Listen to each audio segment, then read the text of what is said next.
Hello everybody, welcome back to my channel. Today I have the expat tag for you. I was tagged by Antoinette from Antoinette Emily. She did this tag ages ago and it's just taken me so long to get around to filming it, but that's what I'm doing today. If you're new to my channel, I would love to have you subscribe, so just click the red subscribe button down below so you don't miss any of my videos, which I upload 4 times a week. And if you're new to my channel, I will just explain my background, which my long-term viewers will already know. I am originally from South Africa. We left there in November 1999 and moved to England, and then we were there for 11 years before moving to New Zealand. It's all like a jumble. I don't have a direct contrast between where I came from originally, South Africa, and where I ended up now, New Zealand, because we had England in between. And I feel like I spent so much time in England and kind of really became a proper adult there. We moved there when I was 24, and I feel like we really, I don't know, bonded our marriage and had children and established a life there that I kind of almost don't even remember the life in South Africa. So my answers are going to be a mix of the both. I haven't even looked at the questions since I watched Antoinette's video like ages ago, so they're going to be a surprise to me too. So the first question is, where is your home country? And I've already answered that. My home country is South Africa. We lived in Cape Town. I lived there my whole life. I never left the country before we moved to England, which we did without even visiting there.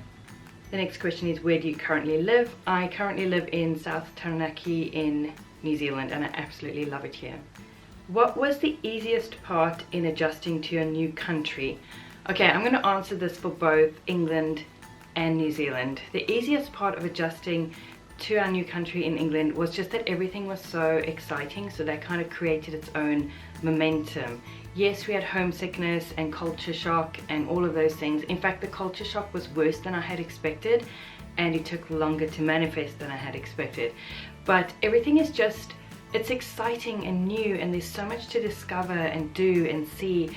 And also the practicalities of, we need to find a place to live, we need to find jobs, we need to get a car, that you just kind of get swept along by it, and that just, it creates its own momentum, and you just have to adjust. You just have to, because you're kind of thrown in at the deep end and you just go with it.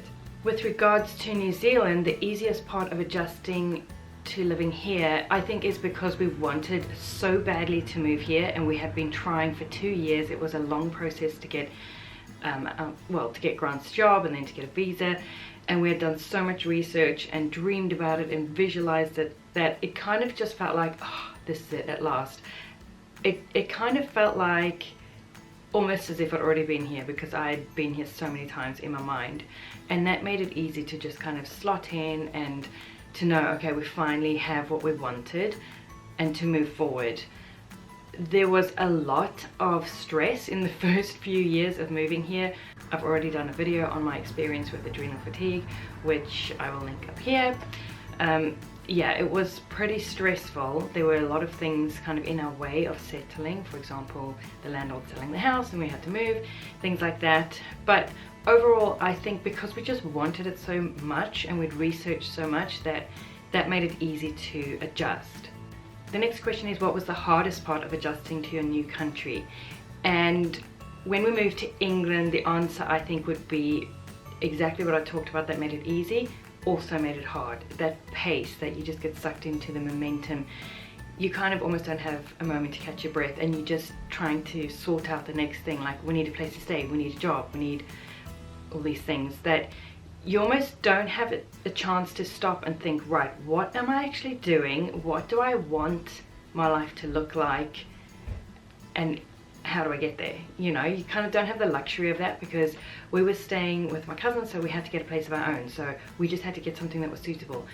Then we had rent to pay, so we needed to get jobs, because the money we brought over would only carry us so far. So we just had to get whatever job. Like, you don't have the luxury of going, what job do I fancy and where would I like to work? We just had to get it. So that kind of made it a bit harder, because that pressure was there all the time for survival, basically. And at the same time, you are trying to kind of enjoy what there is in your new life and go and see places and do things, but there's that pressure in the background all the time as well. And of course the homesickness. We had never left the country, and now suddenly we're living however many thousands of miles away from family and everything that was familiar. And yeah, the homesickness was pretty brutal at times. With regards to moving to New Zealand, the thing that made it hardest to adjust was 6 weeks after arriving here, Grant had to go away to Wellington to police training college for 4.5 months. That was brutal. I had 2 children who were missing their dad, who were trying to adjust to a new country and settle down. I had my other half, it literally felt like half of me was missing.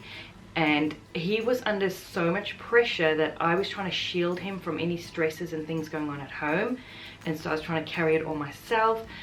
And we had made friends, like we had friends at church, and that was really valuable. Like, I made some really good connections. But at the same time, they're still new friends. They're not old friends. They're not family. And that's really, really hard. That was so hard. And then, like I said, 16 months after arriving, we had to move house. We had 4 months of visitors back to back. Those things made it hard to just kind of settle down and create any kind of a routine and just be us and adjust. The next question is, describe the moment where you finally felt you belonged. I don't remember a particular moment like that in England. I did feel like we made a life there and like I was settled and happy. I knew I didn't want to be there for the rest of my life, but while we were there I felt settled and happy, but Grant never ever did. But I don't remember a particular moment where I had that feeling. Probably round about when we were living in Preston and I had Daniel as a toddler and then I had Noah as a baby and had a really good group of friends, and they were in a similar situation with babies and toddlers. We were pregnant at the same time. And I really felt like settled and happy and like this is my life and I belong here. But I never ever fully felt like I belonged in England. It just wasn't for us forever, and we kind of knew that the whole time. And so I never really felt like this is it, this is me, I'm a Brit, even though I have British citizenship now. I never really felt like I belonged there. With New Zealand, I fell so in love with New Zealand so hard and so fast. It felt like falling in love when you fall in love with a person, and it's just, I felt like that. I absolutely loved New Zealand right from the beginning, but I really felt like I belonged. It was probably about 2 years into our stay, because they say it takes about 2 years to settle, and it took every last day of that and then some for me to really felt like I'd settled.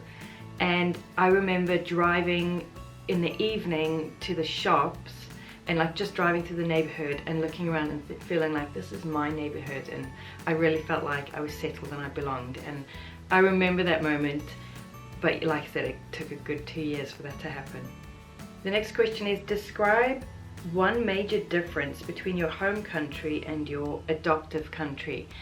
Like I said, it's hard for me to contrast between South Africa and New Zealand because we had a break in between the two and I don't really remember life in South Africa, but an obvious one would be safety. I feel safe here, I am safe here, and that is a huge difference to our life in South Africa, where I never actually felt safe. A part of me was constantly on red alert, and I was aware all of the time that I could be raped at any time, I could be hijacked when I was driving, we could be burgled. It's just there, or it was at least for me. It was constantly there in the back of my mind that I wasn't safe, and I'm safe now and I really appreciate that. In terms of England, the one major difference between life in South Africa and life in England is obviously going to be the weather.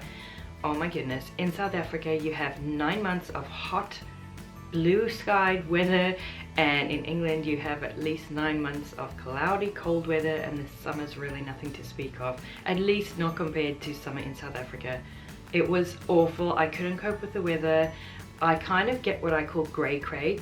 When it's grey and gloomy, I go crazy, I get emotional, I get depressed, and it can be instant. It can be like sunshine in the morning, afternoon's really overcast, and I'll just be like in a bad mood and feeling really down and irritable, and I'll be like, what is wrong with me? And I'll realize it's the weather. I am hugely affected by the weather. I get seasonal affective disorder, some years worse than others, and I've really struggled with the weather in England. The next question is, what's the one thing you said yes to in your new city that you wouldn't say yes to back home? Okay, again, I'll answer for both countries. The thing that I said yes to in England that I wouldn't have said yes to in South Africa was temping, I think, like job temping. Like I said, we were in survival mode. We just had to get jobs. We had to start earning money. And I took temp jobs, and one of the jobs that I had was kind of a long-term temp job.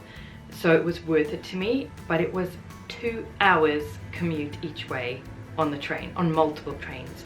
And I would never ever have done that in South Africa. Why would I have a 2-hour commute? But like I said, we had to do what we had to do. And I actually got paid a little bit extra because it was such a long commute. I remember I was getting £18 an hour. This was like in early 2000.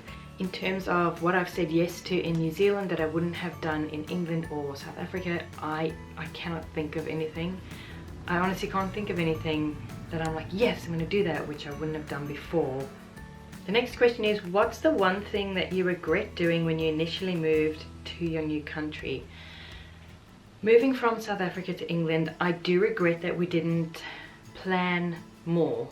Grant came home one day and said, let's move to England. And I was like, no, because we had just moved into this fantastic house 6 months before. We both had job security, which is quite a big deal in South Africa. And I was like, we're not doing that. And then 6 months later, we were in England. So we didn't do a whole lot of preparation and planning ahead like we did when we moved to New Zealand.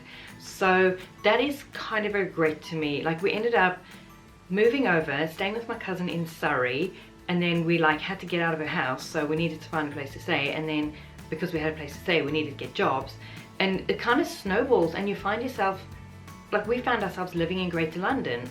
We don't want to live in Greater London, but it was just a reactionary process. So I regret not planning ahead, doing more research, figuring out what we actually wanted our life to look like, moving to England and then moving out of London to get settled, because we ended up wasting so much money while we were living in Greater London. And we moved away as soon as we decided to start a family anyway. So we would have got ahead so much quicker during those 2 years if we hadn't been living in Surrey. I can't think of anything else that we regretted doing as soon as we arrived. There's things I regret not doing, like that, and not traveling more, but we never had the money. But yeah, I can't think of any other regrets. As far as moving from England to New Zealand and things that we regretted doing as soon as we arrived here, again, I honestly can't think of anything that I regret that we did as soon as we moved here. We had done so much research. In contrast to our move to England, we do learn from our mistakes. We had done a lot of research, we'd prepped everything before we arrived, and we kind of just got here and began living our best life. So can't think of anything that we regret doing once we had arrived. Maybe just, I don't know, part of me wants to say putting myself out there too much, like pushing my limits, because I'm very much an introvert, and I really pushed myself to get involved at church, to accept like callings at church and do things and meet people and go places, because I really wanted to form connections and make friends, and that is so important. So I don't regret doing that, but it had a huge toll on me. It contributed to the stress that eventually led to my adrenal fatigue collapse and consequent autoimmune disease, because I just pushed myself so much. The next question is, would you again move to a brand new country, and if so, why? No, I'm going nowhere. Obviously never say never, but we plan to live in New Zealand for the rest of our lives, and that feels like a treat to us. Last question is, one tip or advice to anyone wanting to move to a new country. I've done a whole video on immigrating tips, so I will link that over here, and you can go and see my tips there, because I have quite a few of them, because like I said, I've done this twice and I've learned a few things along the way. Anyway, that was the expat tag. Thank you, Antoinette, for tagging me in this video. Please go and check out her video. I will link it down below. She is a New Zealander who has moved to Germany, at least for the time being, and it was interesting to see her answers to these questions. Thanks for watching, and I will see you next time.